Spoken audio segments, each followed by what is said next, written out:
Lo más importante de una ciudad es su gente. Y para conocer bien a la gente conviene acercarse a los espacios que habitan. Quienes vivimos hoy en la Ciudad de México somos herederos directos de la arquitectura abundante que se produjo a lo largo del siglo XX. En este programa revisaremos algunos casos de ese patrimonio que hoy podemos gozar y preservar.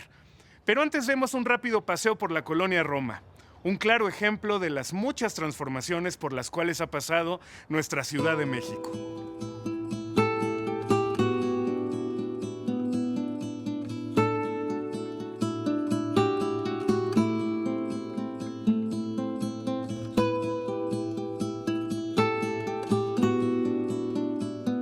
Dicen los teóricos que una ciudad tiene tres dimensiones: arquitectura, ciudadanía y política. Una ciudad es, entonces, su manera de gobernarse, su gente o sus edificios. Son las tres.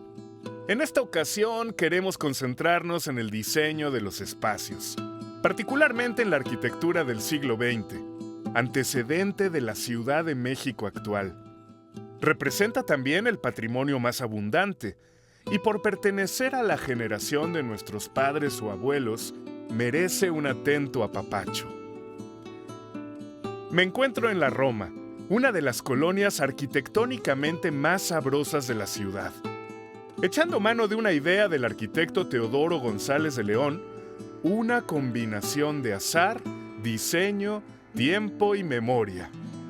Pero la arquitectura no es solo lo construido, sino también su contexto. ¿Qué puede decirnos esta colonia sobre nuestra ciudad infinita? La historia de la Roma comienza mucho antes que la Roma misma. Se remonta a tiempos de Tenochtitlan y sus 4 parcialidades, específicamente Moyotla. En uno de sus límites, sobre una isleta al suroeste, estuvo el pantanoso poblado de Aztacalco, del que conocemos muy poco, pero a juzgar por su etimología, podemos imaginarlo lleno de garzas. También sabemos que llegó a conectar con el Canal de la Viga por medio de un canal de derivación. ¿Qué queda hoy del antiguo islote de Aztacalco?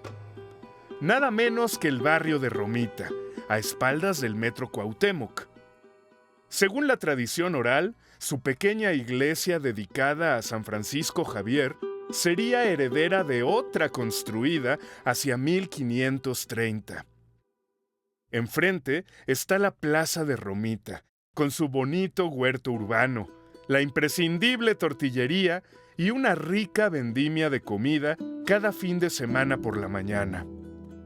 Los de mayor edad recordarán el atole de ciruela que por aquí se preparaba, o las historias que se contaban sobre el martes de carnaval, sus huehuenches y la farsa de los ahorcados de Romita hace siglo y medio. Pero, a todo esto, ¿por qué le pusieron Romita a este barrio? Tal parece que a raíz de un paseo de cipreses sobre la antigua calzada de la Piedad, hoy Avenida Cuauhtémoc, que dicen que recordaba de algún modo a la capital italiana. El barrio siempre tuvo fama de peligroso. José Emilio Pacheco escribió que allí acecha el hombre del costal, el gran robachicos. Si vas a Romita, niño, te secuestran, te sacan los ojos, te cortan las manos y la lengua, te ponen a pedir caridad y el hombre del costal se queda con todo. Tal vez por eso Luis Buñuel utilizó la plaza a inicios de 1950 como locación para su película Los Olvidados. Total que para 1890, el señor Francisco Lascurain heredó a sus hijos los terrenos de la Romita que él había adquirido de la Sociedad Flores Hermano.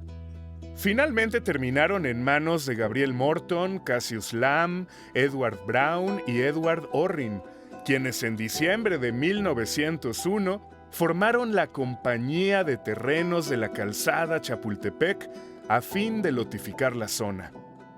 Así nació la colonia Roma, con sus calles de asfalto y una anchura de 20 metros, un bulevar tipo parisino de 45, camellones con pasto y faroles, un drenaje eficiente, y en el corazón, un apacible jardín con fuente circular y bancas de hierro que con el tiempo pasó a llamarse Plaza Río de Janeiro.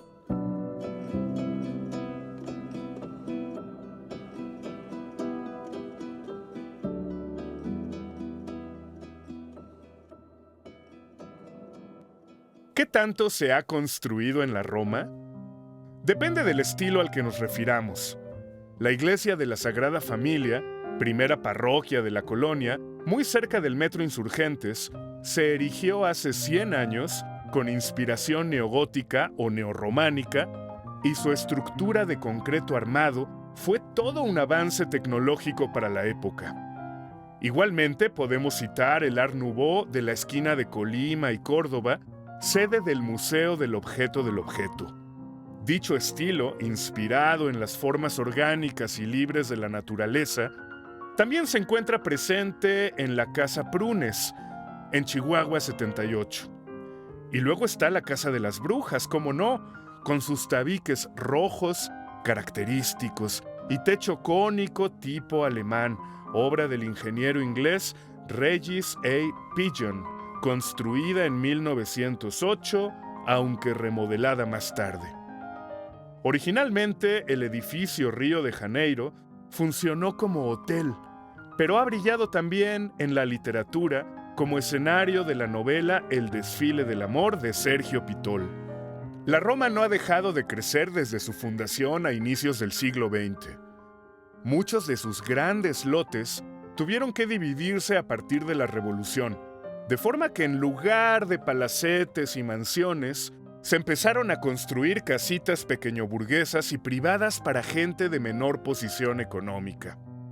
Escribió el cronista Guillermo Tovar de Teresa, quien por cierto sería vecino de la colonia algunas décadas después, que en la Roma vivieron los ricos de segunda, los pseudoaristócratas, aquellos que empobrecidos por el giro de los tiempos, se quedaron solo con el sueño de seguir viviendo como en tiempos de don Porfirio. Pseudoaristócratas o no, la Roma cuenta con una larga lista de residentes célebres. Ramón López Velarde, que oía misa en la Sagrada Familia y cuya casa es hoy un museo sobre la avenida Álvaro Obregón.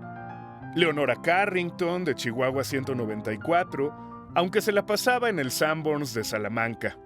Fernando del Paso, María Conesa, William Burroughs, Andrea Palma, Magali III, judíos de origen sirio y sefardí cuyas sinagogas siguen funcionando en algún que otro caso. Las familias Luján, Pimentel, Asúnzolo, Margain, Robles Gil. La abuelita de tu esposa que llegó a conocer a Pita Amor y a Luis Zapata. Ese tío tuyo que tantas historias te ha contado sobre la Plaza Ajusco y que en 1990 defendió junto a un grupo de artistas el edificio Balmori. Ese exnovio de mirada triste del que no has vuelto a saber nada, pero que supiste que amabas en una mesita de la bella Italia, o en un concierto en el Alicia, o con un pulque en la Hija de los Apaches. ¿Te acuerdas? ¿No te acuerdas? ¿Qué año era aquel? La Roma transpira nostalgia desde sus muros neocoloniales californianos déco. En sus vitrales, rodapiés y pequeñas almenas. En los pasillos de sus librerías de viejo. En la tienda departamental que ocupa el terreno de la antigua Plaza de Toros desde 1958. Al interior de las aulas del centenario Centro Escolar Benito Juárez, del arquitecto Obregón Santacilia, ya en la Roma Sur. Sobre las mesas de la cantina La Villa de Sarria. En Tepeji 22, donde Alfonso Cuarón filmó su famosa película. En los sublimes sabores del mercado de Medellín. Es una colonia muy viva, vivísima, donde últimamente se habla mucho inglés. Ya no existen el Cine Royal en la esquina de Guanajuato y Mérida, ni el carrito de paletas de la Heroica en Álvaro Obregón y Orizaba. Pero en cambio, han abierto toda suerte de negocios que seguramente en el futuro alguien recordará con nostalgia. Sus calles se transforman a diario y no dejan de estar habitadas. Es bien conocido que este par de colonias, la Roma Norte y la Roma Sur, fueron de las más afectadas por los terremotos de 1985, con más de 500 construcciones perjudicadas, entre ellas el multi, como le llamaban los vecinos. Un multi que desde 1952 abarcaba 19 edificios repartidos en 25 hectáreas y representó un hogar para unas 7,000 personas que gustosas disfrutaban de sus extensas áreas verdes de uso común y acceso público, servicios como guardería y jardín de niños, lavanderías y un gran paso a desnivel que prolongaba la calle de Orizaba hacia el sur. Este proyecto diseñado por Mario Pani estuvo inspirado en el plan maestro de la Ville Radieuse del arquitecto Le Corbusier, una especie de ciudad utópica propuesta para el centro de París. Matías Geritz se expresó así de la integración plástica del pintor Carlos Mérida en el multifamiliar Juárez. No se trata de poner encima de un edificio una pintura. Debe ser la obra plástica parte necesaria de la arquitectura, como lo es la nariz del hombre. Tanto Mérida como Pani se dieron cuenta de que no interesa pintar, esculpir u ornamentar los muros con obras que no se sienten parte del conjunto.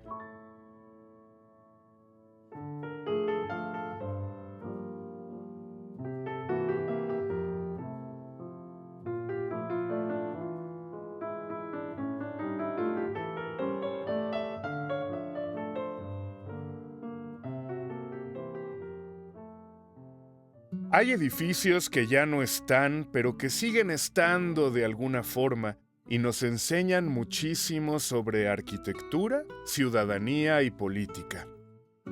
No dejemos de recordar a las víctimas de 1985 en el multi, ni al resto de fallecidos de la Roma y la ciudad entera.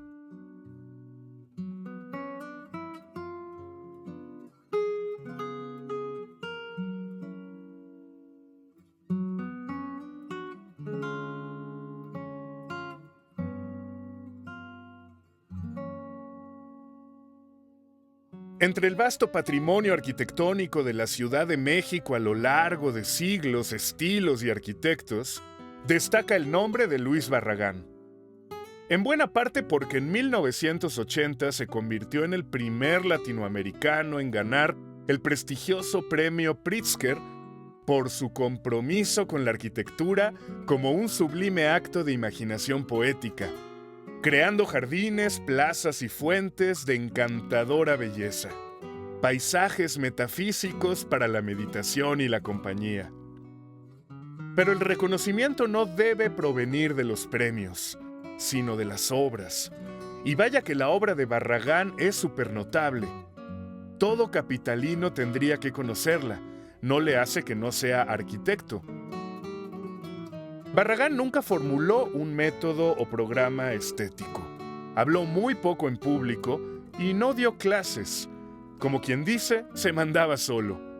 Por eso puede ser una inspiración para todos.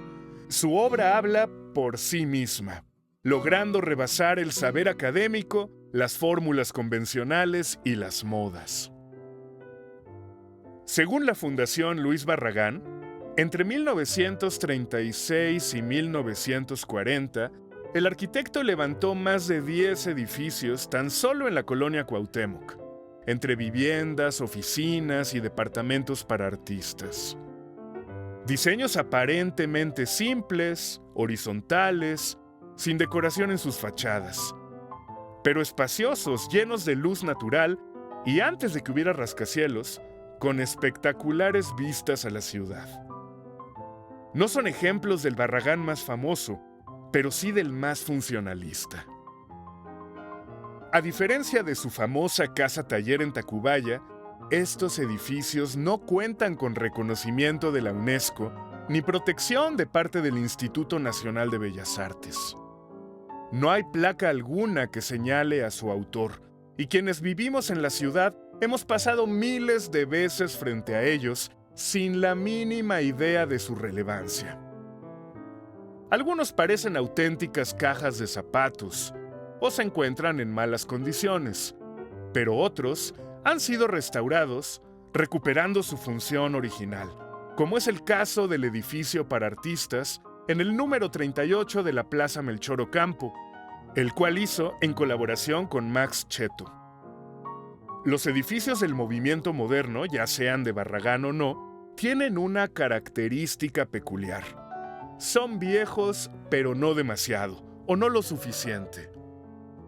Aún no los alcanza la nostalgia, aunque sí el descuido. Y es aquí cuando surge la pregunta: ¿hay que conservarlos? No lo pregunto yo, sino la ciudad misma. Esa gran obra arquitectónica siempre en negociaciones constructivas. ¿Habría que conservar solo los de arquitectos famosos o también los anónimos? ¿Priorizar los de mejor o peor estado? ¿Recuperarlos para vivienda y comercio o solo para hacer los museos? ¿Demolerlos de plano para dar paso al futuro de la arquitectura? ¿Cómo decidirlo en conjunto desde la sociedad? Yo no sabría ofrecer una respuesta, pero es importante que nos lo preguntemos, ya que de otra forma la respuesta sería impuesta por el azar o por las inmobiliarias. Hace muy poco, un edificio de Barragán en Río Mississippi 61 fue demolido sin que a mucha gente le importara.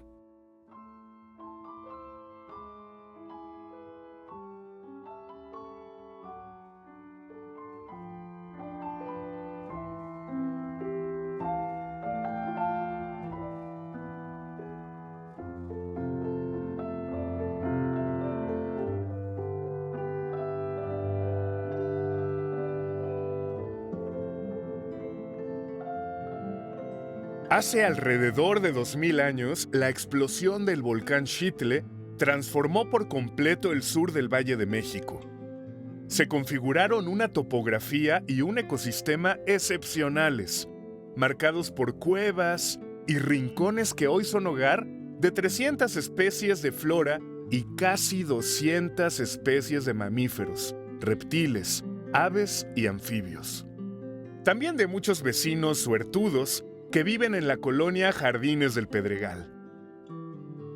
En los años 40, los arquitectos Luis Barragán y Max Cheto, el vulcanólogo y pintor Gerardo Murillo, Dr. Atl, y el muralista Diego Rivera, entre otros big names, unieron esfuerzos para desarrollar esta colonia, quizás el único proyecto residencial en la historia de la Ciudad de México moderna, donde la idea no era imponerse del todo sobre la naturaleza, sino intentar integrarse a ella. De 1948 a 1958, se edificaron 800 casas de estilo funcionalista, adaptándose al entorno del lugar. Era el estilo Pedregal. De aquellas 800 casas, hoy solo quedan 60. Las demás han sido o alteradas o demolidas. Parecieran tener más valor como lotes que como obras de arte, ejemplos de una manera distinta de pensar la ciudad. Entre las construcciones que sobreviven, afortunadamente se encuentra la Casa Prieto López, mejor conocida como Casa Pedregal, con su restaurante Tetetlán a un lado, en las antiguas caballerizas. En una entrevista, Luis Barragán dijo que su intención con la Casa Prieto López era conseguir un lugar que se sintiera como una residencia y que se sintiera que estabas en México. ¿Tú crees que sigue vigente eso? Sin duda alguna, sí, claro. ¿Hay algo muy mexicano en esta casa? Pues México es eso, ¿no? Es un cruce de culturas tremendas que yo creo que en esta casa se ven muy bien, ¿no? Tiene notas moriscas, árabes, españolas, tradicionales de la hacienda, y al mismo tiempo el uso de la piedra nos remonta al México prehispánico. Las escalinatas te refieren siempre a ese México prehispánico. No son escaleras de tipo europeo. Sí, aquí hay de todas las culturas, pero se siente finalmente ese México, ¿no? Yo creo que a partir de Luis Barragán, después de la arquitectura colonial, a este estilo es al que se le llama mexicano, ¿no? Y es cómo se distingue la arquitectura mexicana o el estilo de arquitectura mexicana en el mundo. ¿Por qué renovar una casa de Barragán y habitar en ella? ¿De dónde sale la idea?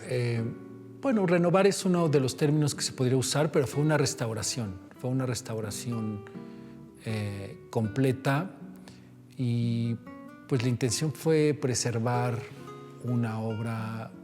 Yo no soy quien debería llamarla maestra, pero sí lo es, ¿no? Preservar una obra maestra como un legado cultural, pues no solo para la ciudad, porque yo creo que más de la mitad de la gente que visita esta casa son extranjeros, ¿no? Remodelar una casa de Barragán debe ser una gran responsabilidad. ¿Qué idea tenías en mente para respetar, para...? No, solo hubo una idea que precisamente fue no remodelar, ¿no? Sino volver al molde original.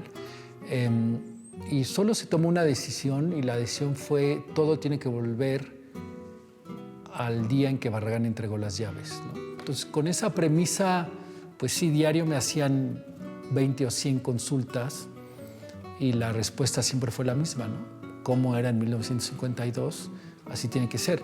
Atrás de nosotros, justo ahí, está una ventana extrañamente chueca y yo mismo me pregunté, ¿tenemos que arreglarla? No, porque encontramos una foto que la ventana es así desde 1952, entonces pues así se queda. La puerta del pasillo, que es una maravilla, también tiene una ligera rendija que ya, no sé, no creo que alguien así hubiera considerado esas como errores o hubiera dejado pasar esos errores. Siempre he creído que había una intención en dejar esas rendijitas, ¿no? Esta fue una de las primeras viviendas de Jardines del Pedregal. Esto ya tiene algunas décadas. ¿Cómo es vivir en el Pedregal actualmente? Fue la primera casa que inició construcción, planos y construcción, y la tercera o cuarta que se habitó, porque su dimensión tomó mucho más tiempo en construir que la propia de Max Chet o algunas otras que se construyeron muy rápido. También Barragán estaba usando su propio dinero al principio para el desarrollo del Pedregal y para esta casa, entonces la construcción no fue tan rápida como otras. No es un paraíso perdido, pero sí fue un paraíso y sí está brutalmente alterado. Y tristemente la mayor alteración viene por casas originales de gran tamaño o gran área. Las casas en general no eran muy grandes porque solo podías construir en el 20% del terreno, pero los terrenos eran muy grandes porque se respetaba la lava. Y hoy no se respeta la lava, poco se respeta el área verde.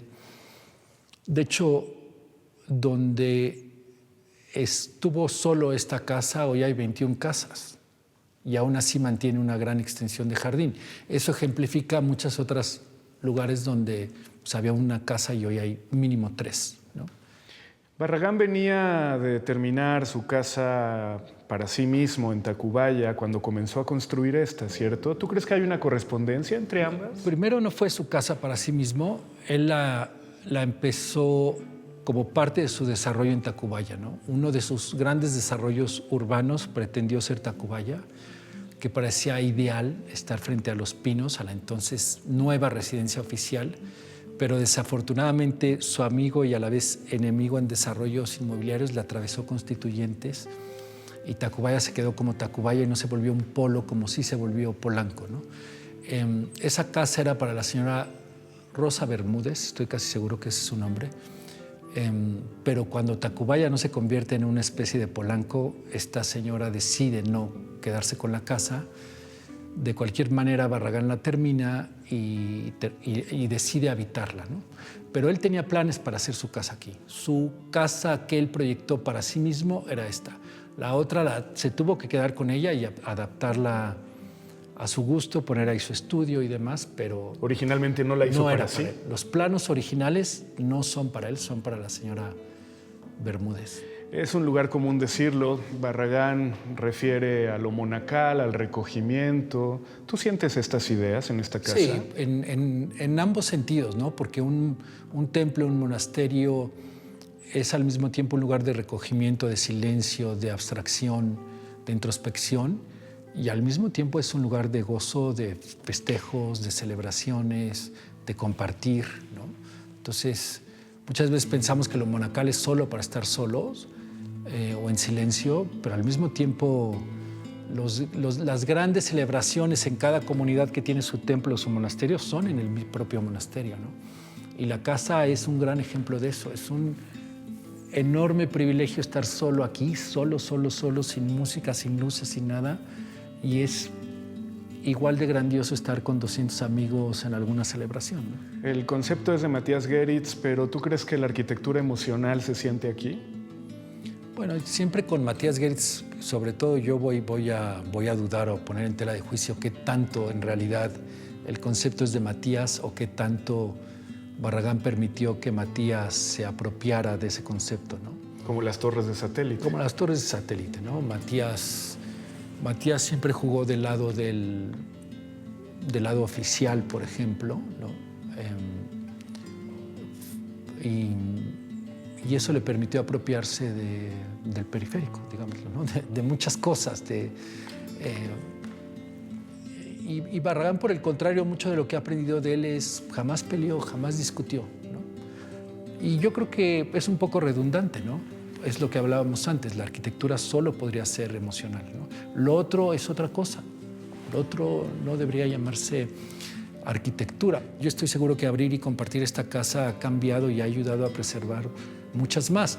O con que se haya preservado una más, con eso me sentiría yo ya por bien servido, ¿no? Entonces creo que sí, preservar nuestras raíces en todo sentido, ¿no? Muy bien, muy bien. Muchas gracias. No, a ti, qué gusto.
Norberto Ruiz, chef de Tetetlán, qué bonita palabra, que en náhuatl significa literalmente pedregal, camino pedregoso. Te quiero hacer una pregunta. Al estar dentro de la Casa Pedregal, la Casa Prieto, en las Caballerizas, al estar en Jardines del Pedregal, uno de los emblemas de nuestra arquitectura moderna, ¿tú te inspiras en la arquitectura? ¿Hay alguna relación entre gastronomía y arquitectura? Yo creo que sí, sin duda lo enfocamos mucho aquí en el restaurante. Vamos a hablar, por ejemplo, del taco, es un claro ejemplo, ¿no? En donde cuidamos mucho la simetría, por ejemplo. Cuidamos mucho el tener, la perfección va de la mano con la simetría y la arquitectura, sin duda. Yo creo que un arquitecto no es arquitecto, sino es perfeccionista en su construcción. Entonces, lo enfocamos nosotros en la gastronomía y sin duda, si un taco no es perfecto y no es bien presentable, yo creo que va enfocado ahí.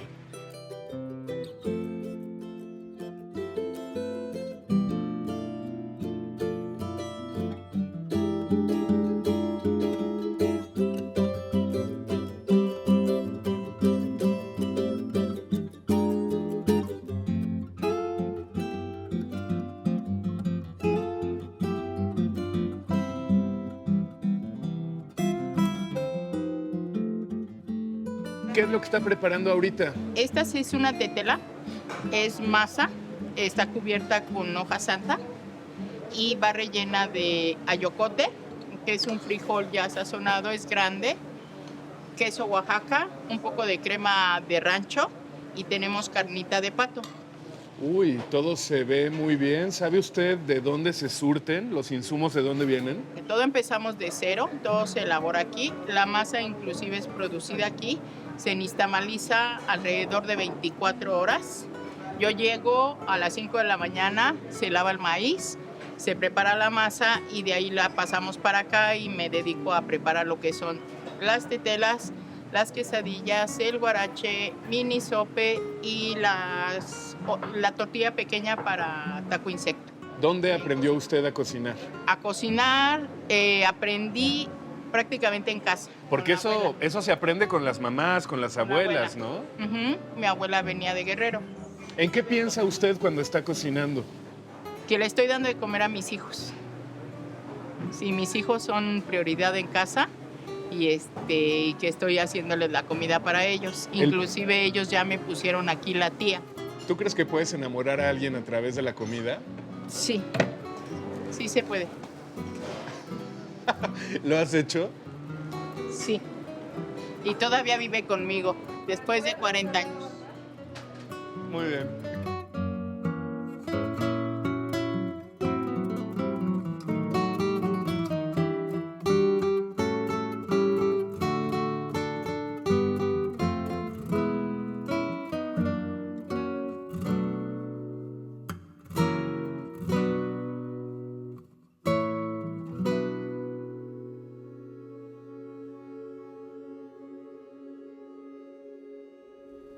Hasta ahora hemos visitado obras arquitectónicas que son propiedad privada.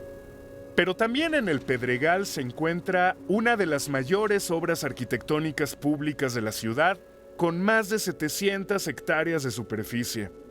Una ciudad por sí misma, ciudad universitaria.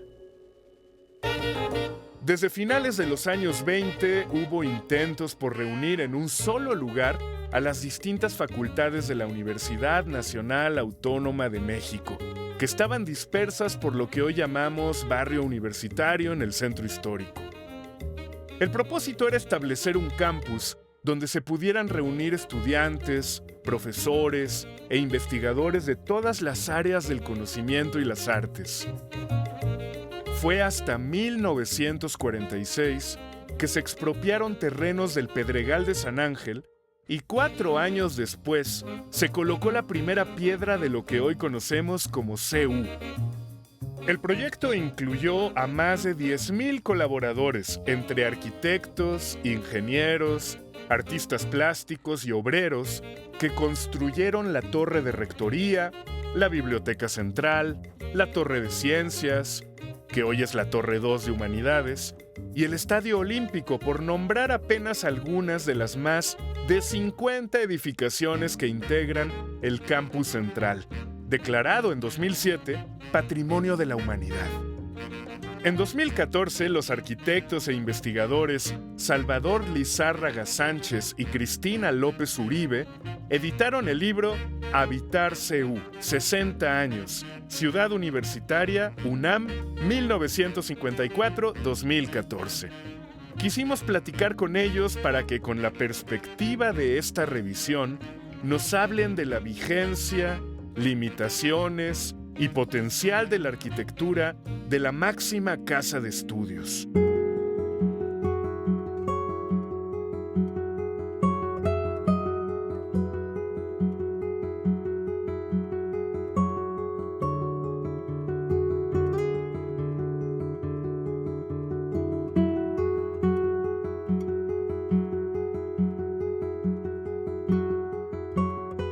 Arquitecto Salvador Lizárraga, cuando busco tu nombre en Google, uno de los primeros resultados es un artículo Mies en Tultitlán. Sí. Qué maravillosa arquitectura moderna tenemos en esta ciudad, ¿no? Y no solamente las grandes obras de los grandes autores, los tesoritos como ese, sino que pareciera que toda la ciudad está lleno de arquitectura del movimiento moderno maravilloso, ¿no? ¿Por qué? Así es.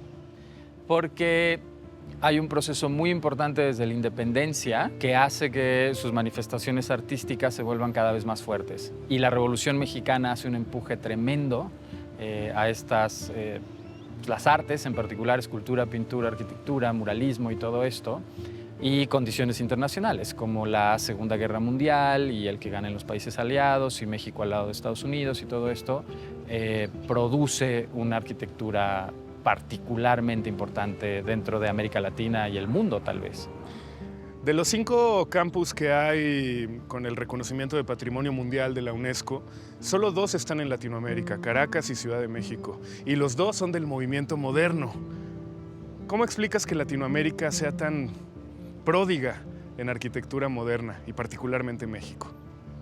Con la decepción de Occidente, Europa y Estados Unidos después de la Segunda Guerra Mundial y las bombas atómicas y el Holocausto y etcétera, etcétera, se buscan lugares otros para crear el futuro de la cultura occidental. Entonces, en nuestra otredad, nuestro exotismo, dicen América Latina es el lugar para que el futuro de la vida se desarrolle. Esa es una de las explicaciones que han dado historiadores de la arquitectura y del urbanismo, ¿no? Y esto tiene que ver también con la idea de América como el espacio nuevo en donde también desde el virreinato se imaginaba esta tierra como el lugar donde se podía crear la utopía, donde se podía materializar la utopía, ¿no? Desde los franciscanos se cree eso. Pa' pronto, ¿qué es la arquitectura del movimiento moderno? ¿Cómo definirla? El movimiento moderno lo que pide es materiales industriales. Algunos piden la renuncia a la ornamentación, algunos piden que la arquitectura sea abstracta, que no sea figurativa, que no se refiera a lenguajes concretos de la realidad, que copien la realidad. Piden asimetría ya en lo formal. Al principio un cierto rechazo a la monumentalidad que, digamos, olía al siglo XIX o parecía el siglo XIX. Y todos esos espacios que puedan albergar al hombre y a la mujer, diríamos hoy, a las personas, diríamos hoy, de la metrópolis moderna, para las actividades y las formas de vida de la metrópolis, de la gran ciudad gigantesca, de las masas, de las multitudes, ¿no? Villagrán, si se levantara de su tumba actualmente, seguramente propondría hagamos algunos cambios a la Facultad de Arquitectura. Sin duda. Villagrán proyectó la facultad para respiradores de 2 metros por 1 metro, ¿no? Entonces, que ahora son completamente obsoletos. Los chicos no llegan ni siquiera ya con una computadora portátil, llegan con una tablet, una hoja de vidrio, y ahí toman apuntes, y ahí dibujan, y ahí ven videos, y ahí hacen todo. Un respirador de 2 por 1 ya no tiene ningún sentido. Y los talleres están hechos, los edificios de la Facultad de Arquitectura están hechos para eso, para una persona dibujando sobre un tablero de 2 por 1 metros, ¿no? Entonces, sí, los edificios tienen que cambiar, el patrimonio tiene que cambiar y tiene que remodelarse, ¿no? Tiene que modificarse. Y ese siempre es un problema. ¿Cómo conservar y cómo permitir la transformación, que es inminente y que es necesaria? ¿Quién hizo Ciudad Universitaria? ¿Quién es el autor? Son muchos, muchos, y estamos descubriendo que también no hay un momento único de creación de Ciudad Universitaria, ¿no? Es un proceso, de ahí que no pueda ser uno nada más, ¿no? Quien convoca el concurso de Ciudad Universitaria en la Academia de San Carlos es Enrique del Moral. Entonces, es el de la idea primera, Enrique del Moral, cuando se va a materializar.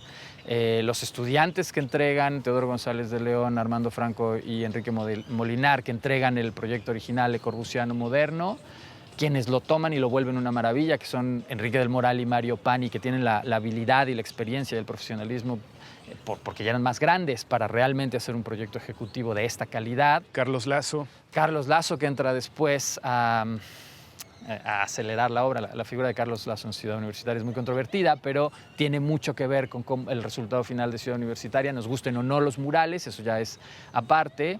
Entonces es, digamos, una sucesión de autores que además no es que se dejen atrás, sino que están al mismo tiempo ahí, todos juntos muchas veces. Tenemos acá la Biblioteca Central, el mural de O'Gorman, que es posiblemente lo más fotografiado en Ciudad Universitaria. ¿También ha caducado este discurso? ¿Habría que darle un sacudidón o sigue vigente? No sé si caducar sería la palabra, de alguna forma sí, pero las obras de arte hablan de su momento histórico y tienen límites, ¿no? Así como tú y yo vemos el mundo de una forma y hasta ahí llegamos, eso vamos a expresar en una obra de arte. Entonces, por ejemplo, en la Biblioteca Central tenemos la historia precolombina, prehispánica de México en su lado norte, y solo incluye a los mexicas. Eso podríamos hoy pensar que es totalmente obsoleto. México es pluricultural, hay muchas personas que son de muchos lugares, unos de Mesoamérica, otros de Aridoamérica, como tú y yo probablemente, que tenemos un pie en Aridoamérica y otro en Mesoamérica, y hay muchas otras culturas, no solo la de los mexicas. Pero no podemos decir por eso, desde nuestra perspectiva de hoy, que O'Gorman era incompetente, ¿no? Esa era la forma de ver y lo que se necesitaba en ese momento de ver el mundo y lo que se necesitaba en ese momento para el nacionalismo mexicano, para posicionar a México internacionalmente, digamos, en un debate internacional de nacionalismos, digamos. Esa misma heterogeneidad que hay en Ciudad Universitaria se ve en toda la Ciudad de México. Es una ciudad que puede tener un edificio barroco del siglo XVIII y al lado uno moderno y al lado algo del siglo XIX. ¿Qué opinión te provoca esto? ¿No? Las ciudades son tan interesantes y podemos llegar a ser tan felices en ellas porque son una clase de historia permanente, ¿no? Aquí en el sur tenemos eso, justo tenemos Cuicuilco de hace miles de años, tenemos Ciudad Universitaria que era lo más moderno, tenemos Tlalpan que es del virreinato y San Ángel que son del virreinato, y eso da una riqueza, no quiero decir única, porque todas las ciudades son superposiciones de periodos históricos, pero tiene matices peculiares la Ciudad de México en ese sentido, ¿no? Viene el turista, el visitante, el capitalino de a pie, visita esta zona, pero a lo mejor se está perdiendo de otras partes, ¿no? Partes importantísimas, sí. El Centro Cultural Universitario es muy, muy importante. Son la primera gran expansión de Ciudad Universitaria de los 70s, porque hubo otras antes, que son muy, muy importantes.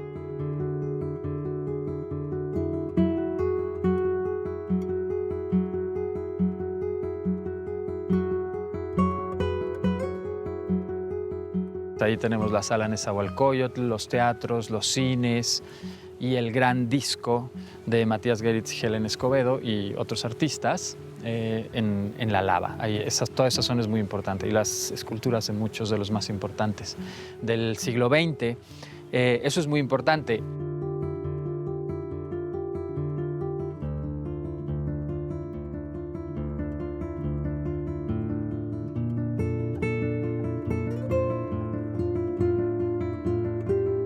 Y más allá de lo construido, darse cuenta de la calidad y de lo especial del ecosistema, de la geografía, de la flora, la fauna, eso es importantísimo, es único y es una parte importante, aunque no está señalado en la declaratoria de la UNESCO, yo creo que tuvo mucho que ver para que inscribieran en la lista México a Ciudad Universitaria. Su naturaleza, por supuesto, tiene mucho que ver. Si alguien quiere conocer la arquitectura de la Ciudad de México en el siglo XX, el periodo de la modernidad, ¿tiene que venir a CEU o a Tlatelolco? A los dos. ¿Qué diferencias hay entre Tlatelolco y CEU? Tlatelolco es vivienda más que nada.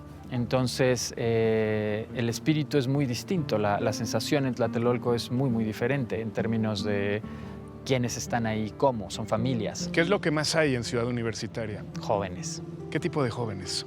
Jóvenes, yo quiero pensar abiertos, propositivos, llenos de energía, críticos, que ayudan, que contribuyen a nuestro país.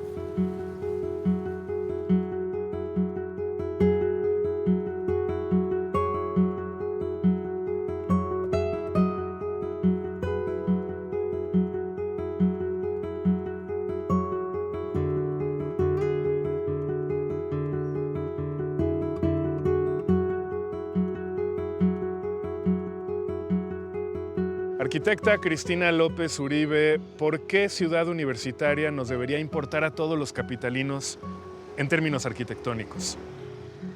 Porque es un excelente ejemplo de espacio abierto, de espacio para todos y como que es una utopía de ciudad hecha realidad, ¿no? Es un proyecto que se llevó a cabo casi al 100% como fue planeado y porque la universidad es de todos, ¿no? Entonces creo que ha pasado por muchos momentos históricos interesantísimos y siempre la gente la ha sentido como muy cercana, ¿no? Entonces, esta idea de patrimonio como algo que está vivo y que la gente quiere y todavía ve símbolos ahí, pues está materializada en la Ciudad Universitaria. Aunque no seamos universitarios, aunque no vivamos en la Ciudad de México, ¿podemos sentir que nos pertenece CEU?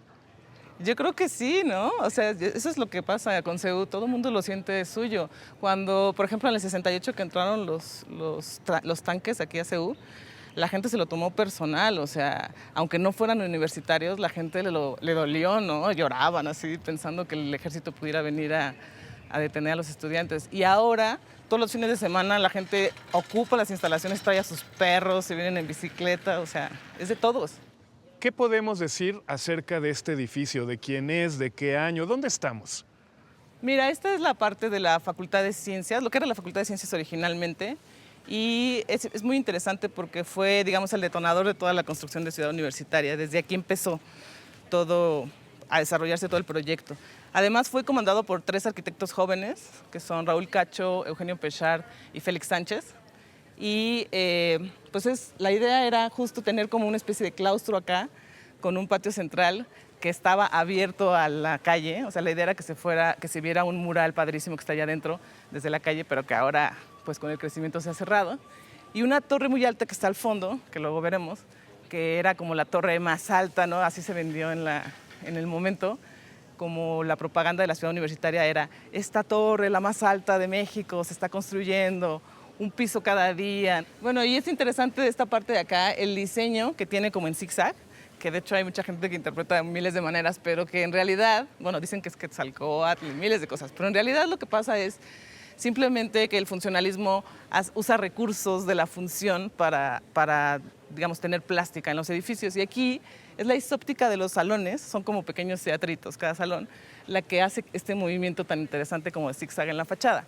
Y la otra cosa son los parteluces, que aunque hay como en general muy poco interés en cuidar el asoleamiento de los edificios, aquí sí los arquitectos, seguramente porque se veía muy bien, decidieron poner parteluces que se pueden modificar dentro del salón. ¿Qué te parece si vamos a ver la antigua Torre de Ciencias? Sí, claro, claro.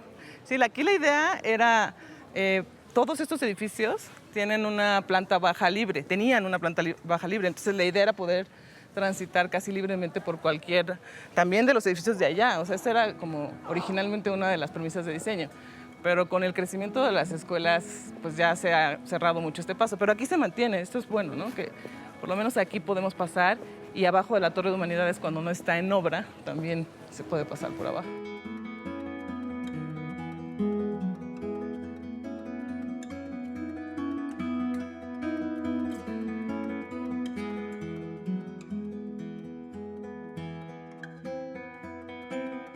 Bueno, cuando pensamos en arquitectura de mediados del siglo XX, pensamos en Jardines del Pedregal, que está aquí muy cerca y que además comparte el entorno, el paisaje, el Malpaís, la lava del Xitle.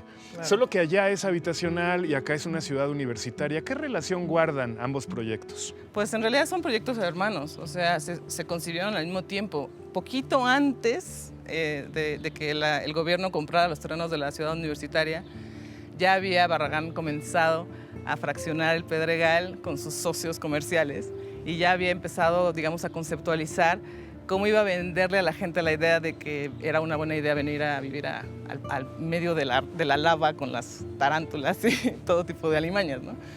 Entonces, de hecho, esa es una de las razones que se han estudiado para que se haya comprado el terreno aquí, porque se ayudaban mutuamente los proyectos, ¿no? Tanto que la ciudad universitaria estuviera aquí ayudaba a Barragán a vender lotes para construir casas, como a las casas les ayudaba venderse diciendo que tenían a la universidad al lado.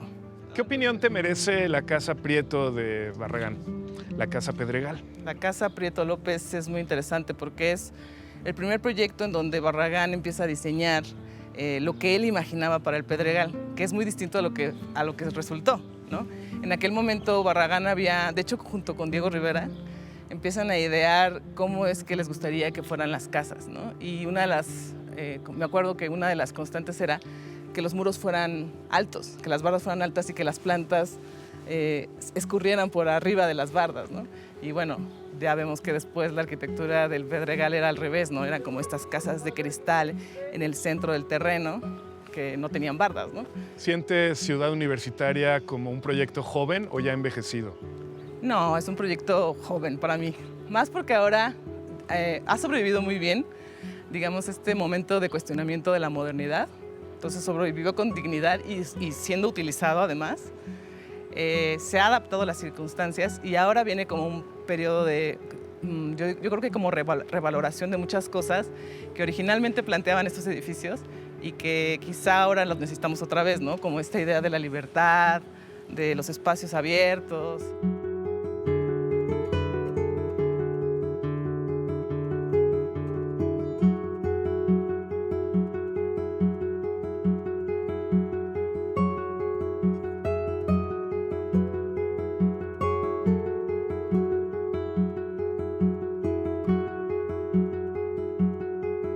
Todo México es ciudad, y toda es bella y famosa, escribió un cronista hace casi 500 años.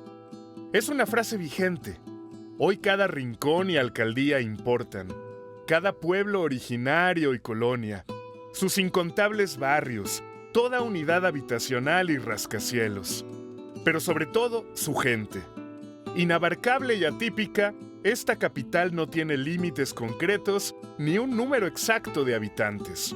Así nos gusta y así la exploramos a diario.